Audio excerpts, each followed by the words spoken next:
Hey, NES Evolution here, doing a video game pickup today. Okay, so one of these is not like the other.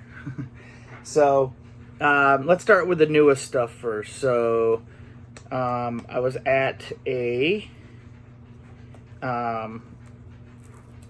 new game store / toy store that I go to called The Broken Sword in Plainwell, Michigan. Really cool. And I went ahead and picked this game up because I wanted to give it a try, and it wasn't a bad price. And that is Predator Hunting Grounds for the PS4. I've always been a big fan of the Predator. This is where it's kind of like the Friday the 13th game, where you can play as the Predator or you can play as the humans or whatever. It pre-selects you, I guess, or something. And yeah, you have to hunt the Predator or be the Predator and hunt the humans. I just thought it was a really cool concept for a game. Like I said, I've been a huge fan of Predator since I've seen it in probably the late 80s or 90. I don't know when. Whenever it was on HBO, I remember we had HBO when I was real young, and my dad watched it. And I remember being young and watching it. Like he was watching it, I remember going in the living room, and it was at the part where the Predator takes his mask off, and Arnold says, "You're one ugly MFer." And I remember being scared about it. And I remember my dad was like, "Don't tell your mother that you watched this." And I was like, okay. Yeah, been a fan of Predator ever since, whenever that was. Okay. Now I got some Super Nintendo games, so kind of a little switch up there. But I didn't have anywhere to fit that other game in, so I said, I'll just show it on here. So the first game that I got is Super Adventure Island for the Super Nintendo.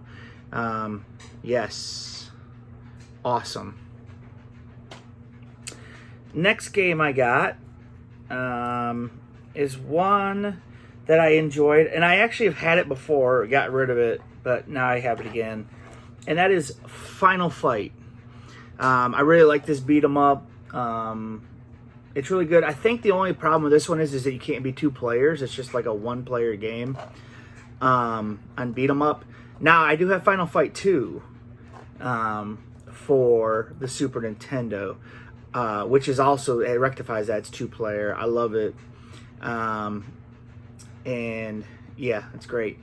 Also, I have Mighty Final Fight for the NES, which is a very hard game to get. Next up is X-Men Mutant Apocalypse for the Super Nintendo. I went ahead and got this. I've never played it, and I wanted to give it a try, so thought I'd pick it up. I love the X-Men. Big fan of the X-Men from the 90s. Excuse me. So I wanted to give it a whirl. Favorite X-Men: Wolverine, Gambit. It looks like Beast is in there. Cyclops. And the only other mutant I can see, which is one they did put in a lot of games in the 90s and stuff, and it's one that never was on my radar because it wasn't on the cartoon. She wasn't on the cartoon, and that is, oh gosh, Psylocke. She's right here. And, I remember her being in another game, and I'm like, who is this? I don't know who this is. Because, she wasn't in the cartoon, and that was my reference point there. But okay, guys, that's my Super Nintendo pickups and a PS4 pickup. Okay, bye.